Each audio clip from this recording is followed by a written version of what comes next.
तो mental math class 10th का next part अब हमारे सामने है और इस सीरीज में हम कर रहे हैं बच्चों चैप्टर नंबर 5 अरिथमेटिक प्रोग्रेशन। मैं हूं हरी सर और आप सभी बच्चे देख रहे हैं आपका अपना यूट्यूब चैनल चलो कदम बढ़ाए। और जो बच्चे हिंदी मीडियम में पढ़ते हैं या जिनके पास हिंदी में मेंटल मैथ है उनके लिए अलग से चैनल है जिसका नाम है मैथ्स विद हरी सर, आप उसे भी ज्वाइन कर सकते हैं। आइए करना शुरू करते हैं। तो बच्चों चैप्टर नंबर 5 हम करने जा रहे हैं और इस पार्ट से रिलेटेड, ठीक है, इस चैप्टर से रिलेटेड अगर अन्य वीडियो नहीं मिलती है आपको तो आप डिस्क्रिप्शन बॉक्स में से लिंक ले सकते हैं, ठीक है, तो मैंने वहाँ पर लिंक दिए हुए हैं। आइए करना शुरू करते हैं। क्वेश्चन नंबर 16 क्या कहता है, देखो बहुत ही इजी है बच्चों।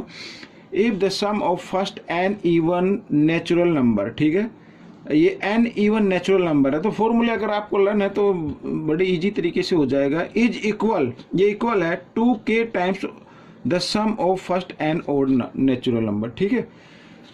Then find the value of k की वैल्यू फाइंड आउट करनी है। अब सबसे पहले एन इवन नेचुरल नंबर का एक फॉर्मूला होता है, अगर सम यहाँ पर जो गिवन है, ठीक है ना, तो उसका एक फॉर्मूला होता है क्या, तो एन और ब्रैकेट n प्लस 1, ये बच्चों होता है फॉर्मूला। अगर इवन नेचुरल नंबर गिवन है, ठीक है, तो उसके सम फाइंड आउट करने का ये फॉर्मूला होता है। और ये इक्वल है किसके, देखो लिखा हुआ है sum of first n odd natural number, ठीक है, ये भी ओड नेचुरल नंबर है, यानी शुरू से ही है, नेचुरल नंबर शुरू से ही होते हैं। तो और इसका फॉर्मूला होता है एन स्क्वायर, ठीक है, इस तरीके से ये यहाँ पर। तो ये इक्वल है के टाइम्स के, यानी के टाइम्स के ये इक्वल है इस तरीके से, समझ में आ गया, ठीक है। हम इसको इस तरीके से लिख सकते हैं के एन स्क्वायर और इक्वल एन और ब्रैकेट एन प्लस 1 लिख सकते हैं ऐसे, ठीक है बच्चों, यहाँ पर ये पेन। तो अब देखो के इक्वल, यहाँ पर ये पेन थोड़ा सा, तो एन स्क्वायर है, एन स्क्वायर को लिखेंगे एन इंटू एन, ठीक है, यहाँ पर ये लिखो, मैं लिख लेता हूँ n into n equal n और एन प्लस 1, ठीक है। 1n से 1n कैंसिल कर दीजिए। अब k के साथ n इधर डिवाइड मल्टीप्लाई में इधर आकर ये डिवाइड में हो जाएगा, तो ये k की वैल्यू आ गई आपकी, ठीक है। ये तो बच्चों कहने का मतलब ये है कि अगर आपको फॉर्मूले लर्न हैं, ठीक है, तो आप आसानी से कर पाएंगे। तो साथ साथ में फॉर्मूले बताता भी चल रहा हूँ, एक बार फिर मैं बता देता हूँ। अगर इवन नेचुरल नंबर का सम हमें फाइंड आउट करना हो तो ये फॉर्मूला अप्लाई करना है, और इवन ओड नेचुरल नंबर का अगर हमें फॉर्मूला याद है तो हम इस फॉर्मूले से, यानी ये वाला फॉर्मूला एन स्क्वायर, तो इससे हम कर सकते हैं, ठीक है। एक चीज़ और मैं बताना चाहूँगा आपको, वो ये देखो, ये होते हैं नेचुरल नंबर 1, 3 और 5, 7, 9, 11, इस तरीके से ये सभी क्या है। अब अगर इनका सम फाइंड आउट करना हो तो एन का मतलब जितने टाइम्स लिखा 1, 2, 3, 4, 5, 6, तो 6 स्क्वायर लगा दीजिए और 6 स्क्वायर होता है 36, तो इन सब का सम कितना आएगा, 36 आएगा। आप इनको ऐड करके देख सकते हैं। और अगर ऐसा दे दिया जाए, मान लीजिए ऐसा दे दिया जाए 7, 9 और 11, ठीक है, तब ये फॉर्मूला अप्लाई नहीं करना है, अब यहाँ पर ये आ गया, तो इनका सम कितना होगा, तो आपको क्या करना है, मैं आपको बताता हूँ। तो ये एन स्क्वायर, ठीक है, और इसमें से ये आ गया ऊपर, ये पहले आ गया 1, 2, 3, ये तो नंबर छुटे हुए हैं ना, तो हमें इनका भी तो फाइंड आउट करना होगा ना। तो सबसे पहले आप इनका फाइंड आउट कर ले, 1, 2, 3 नेचुरल नंबर ले ले, 1, 2, 3, 4, 5, 6, 7, तो ये 6 आ गया। इसमें से यानी 6 स्क्वायर में से माइनस कर देना है 1, 2, 3, ये तो नहीं है ना, तो 3 के स्क्वायर को माइनस कर दीजिए, तो आपका आंसर आ जाएगा 7, 9, यानी इनका सम कितना होगा। इस तरीके से आप कर सकते हैं। तो ये तभी माइंड में आएगा जब आप ज़्यादा से ज़्यादा प्रैक्टिस करेंगे, ठीक है। आइए करते हैं नेक्स्ट क्वेश्चन। अब नेक्स्ट क्वेश्चन कहता है इफ 18 और इधर a और b -3 आर इन AP, ये AP में है, तो a प्लस b की वैल्यू फाइंड आउट करनी है, ठीक है। तो कैसे करते हैं इस टाइप के क्वेश्चन को, जो टर्म हमें गिवन है हम उन्हीं को लेके चलते हैं। फर्स्ट टर्म गिवन है तो ये फर्स्ट टर्म यानी a इक्वल मान लेते हैं इसको, या आप इसमें क्योंकि यहाँ पर दिया हुआ है तो ये मैं फर्स्ट लिख देता हूँ, तो फर्स्ट टर्म 18 हो गया, ठीक है। और साथ में ये सेकंड टर्म है, ये थर्ड टर्म है, ये फोर्थ टर्म है। फोर्थ टर्म हमें निकालना, तो कैसे निकालते हैं, a प्लस 3d, यही तो होता है फोर्थ टर्म, बट गिवन कितना है तो वो इसके इक्वल रख देंगे -3 इस तरीके से। तो a की जगह a की वैल्यू को आपको पुट कर देना है, ठीक है। a की जगह a की वैल्यू को पुट कर दीजिए। तो यहाँ पर मैं लिख देता हूँ ये इस तरीके से 18, और जो फर्स्ट टर्म है +3d इक्वल -3। तो 18 इधर प्लस है, इधर आकर ये माइनस हो जाएगा, तो 3d इक्वल -3 और ये -18 ऐसे, ठीक है। -18 और -3 होता है -21, ठीक है। d की वैल्यू निकाल लेते हैं। d की वैल्यू क्या आएगी, -21, 3 इधर मल्टीप्लाई में इधर आकर ये सॉरी डिवाइड में आ गया, 3 आ गया, 3 से 3 बन जा 3, 3 7 जा 21, तो d की वैल्यू आ गई -7, ठीक है, इस तरीके से। अब a यानी ये सेकंड टर्म क्या है, सेकंड टर्म हम फाइंड आउट करते हैं a प्लस d, यही तो होता है सेकंड टर्म। तो सेकंड टर्म यानी सेकंड इस तरीके से लिख लेते हैं। और a प्लस d, a की वैल्यू है 18 और प्लस d क्या है -7 है, तो -7 रख देंगे। तो 18 में 7 माइनस करेंगे 11, ठीक है, ये 11 आ गया। और फर्स्ट सेकंड थर्ड, अब थर्ड टर्म की भी वैल्यू फाइंड आउट कर लीजिए। तो थर्ड टर्म हम फाइंड आउट करते हैं a प्लस 2d, ठीक है। तो a की वैल्यू 18 और प्लस यहाँ पर 2d 2 और इंटू डी की वैल्यू -7, 7 2 जो 14 होता है, तो 18 माइनस प्लस -14, तो आ गया 4 आ गया। तो अब इसमें ये कहा है a प्लस b की वैल्यू, सॉरी b की वैल्यू फाइंड आउट करनी है। तो a का मान आ गया हमारा, a की जो वैल्यू है 11 और b की वैल्यू आई है 4। तो इन दोनों को अगर यहाँ पे प्लस दिया हो तो आप दोनों को प्लस कर दीजिए, तो ये आपका a प्लस बी की वैल्यू आ गई, ठीक है, इस तरीके से। आइए करते हैं नेक्स्ट क्वेश्चन। ये क्वेश्चन भी बिल्कुल ऐसे ही है। देखो 4 फर्स्ट टर्म गिवन है, सेकंड थर्ड फोर्थ टर्म नहीं है, फिर ये फिफ्थ टर्म गिवन है। तो इसी से हम फोर्थ टर्म हमें फाइंड आउट करना है। अगर सेकंड टर्म भी फाइंड आउट करना हो या थर्ड टर्म करना हो तो कर सकते हैं, इसमें केवल फोर्थ टर्म फाइंड आउट करना है। तो कैसे करेंगे, तो यहाँ पर तो फर्स्ट टर्म हमारा गिवन है 4, और फिफ्थ टर्म है a फिफ्थ टर्म कैसे फाइंड आउट करते हैं, a प्लस 4d, ठीक है, और इक्वल 28, ऐसे ही तो करेंगे। तो a की जगह a की वैल्यू को पुट करना है +4d, ठीक है, इस तरीके से।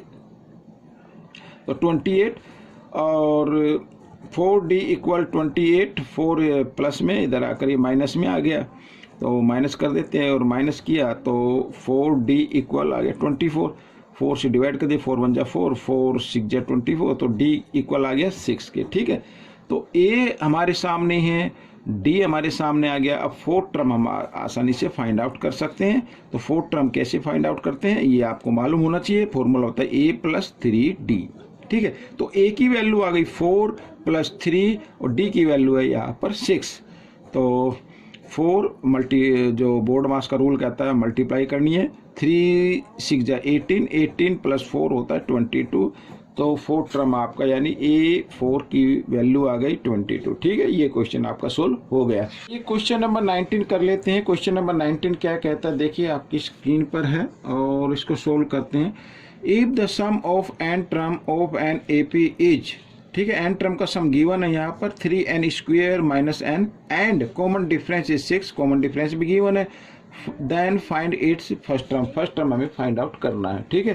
तो इस टाइप के क्वेश्चन में कॉमन डिफरेंस की तो कोई वैसे खास वैल्यू होती नहीं है, लेकिन फिर भी हम इसको चेक करके देख सकते हैं कि ये 6 आता है या नहीं आता है, ठीक है। आइए करना शुरू करते हैं। तो बच्चों n टर्म का सम गिवन है, हमें सबसे पहले इस टाइप के क्वेश्चन में nth टर्म फाइंड आउट करना होता है। और ये nth टर्म फाइंड आउट कैसे होगा, n टर्म के सम में से माइनस करना है n टर्म के सम का जो फर्स्ट टर्म होता है उस टर्म को माइनस करना है, ठीक है, इस तरीके से। ये फॉर्मूला याद रखना है आपको बस। अब n टर्म का सम तो गिवन है, इसको छोड़ दीजिए। अभी हम निकालेंगे Sn-1 यानी n टर्म का फर्स्ट वाला, ठीक है। ये जो फॉर्मूला होता है ना, जो n टर्म का सम होता है उससे फर्स्ट पहले वाले डिजिट का सम होता है ये, ठीक है, यानी पहले जो इससे पहले जो डिजिट होंगे उनका सम होता है ये।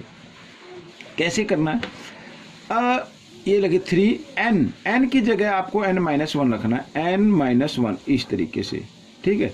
ये -n है, फिर n की जगह n-1 ऐसे रखना है बच्चों आपको, ठीक है। ब्रैकेट में डाल दिया। अब a माइनस बी स्क्वायर का फॉर्मूला लगाओ, क्या होगा, a square minus 2ab, b तो 1 है, लिखने की जरूरत नहीं, प्लस b स्क्वायर, ठीक है, ये आ गया, और माइनस यहाँ पर n-1 इस तरीके से। अब 3 से इस ब्रैकेट को मल्टीप्लाई कर दो, 3n स्क्वायर, 3 2 जा 6n और 3 1 जा 3, ब्रैकेट खोल दो, ये माइनस n हो गया और ये माइनस का हो गया, तो ये माइनस माइनस प्लस हो जाएगा इस तरीके से। अब 6n और -1n, तो इसको हम लिखेंगे थोड़ा और छोटा कर लेते हैं, 6 -6n और -n -7n होता है, और 3 और 1 होता है 4, तो यहाँ पर +4 लिख देता हूँ, ये आ गया। अब हमें n टर्म फाइंड आउट करना है, तो n टर्म फाइंड आउट करने के लिए ये मैंने लिख दिया इधर इस तरीके से, यानी n टर्म का सम जो गिवन है 3n स्क्वायर माइनस n, ये ब्रैकेट में डाला, माइनस का साइन लगाया, और ये जो अभी हमने निकाला है उसको लिख लेते हैं, 3n स्क्वायर माइनस 7n और +4, ठीक है। अब क्या करना है, अब ब्रैकेट खोल दीजिए, 3n स्क्वायर माइनस n और minus 3n square, first bracket में फर्स्ट नंबर का साइन चेंज हो गया, तो सभी साइन चेंज कर दीजिए, जो माइनस का उसको प्लस का बना दीजिए जैसे मैंने बनाया, और ये प्लस का तो इसको माइनस में कर दीजिए इस तरीके से। अब ये माइनस है, प्लस माइनस प्लस माइनस हो गई बच्चों, 7n और ये -n, ठीक है। तो 7 में से 1 माइनस कर दो, 6n आ जाएगा, और यहाँ पर सॉरी ये किस चीज़ का हो गया, प्लस का हो गया ना, ये प्लस का ही है, तो ये प्लस का मैं सॉरी माइनस का हो गया, ठीक है। ये ब्रैकेट खुले थे ना, तो हाँ ये माइनस हो गया इस तरीके से। ये आ गया n टर्म। हमें निकालना फर्स्ट टर्म, तो फर्स्ट टर्म निकालना, तो n की जगह आप फर्स्ट रख दीजिए, 1 रख देना आपको इस तरीके से, 6 1 जा 6 -4, 6 में से 4 माइनस करेंगे 2 आ गया, तो ये फर्स्ट टर्म आ गया बच्चों हमारा, ठीक है। क्वेश्चन तो आपका सोल्व हो गया। अब सेकंड टर्म निकाल कर हम देखते हैं चेक करने के लिए कि कॉमन डिफरेंस 6 आता है क्या।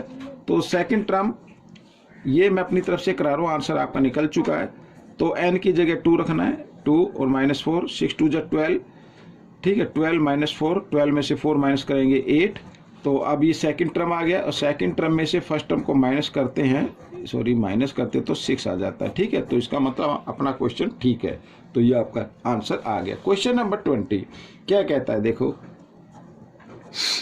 If the number ABCDE form an AP की फॉर्म में है बच्चों ये, then find the value of A -4B + 6C - 4D + E, तो ये वैल्यू फाइंड आउट करनी है। अब इस टाइप का क्वेश्चन आएगा तो बिल्कुल सेम क्वेश्चन आएगा, ठीक है।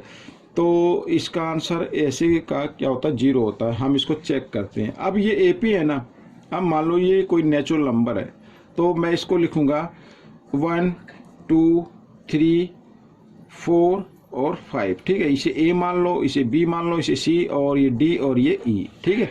अब A लिखा है तो 1 लिखो, माइनस का साइन है, क्या लिखा 4B कितना है 2 है, तो 4B का मतलब मल्टीप्लाई की फॉर्म में इस तरीके से, ठीक है।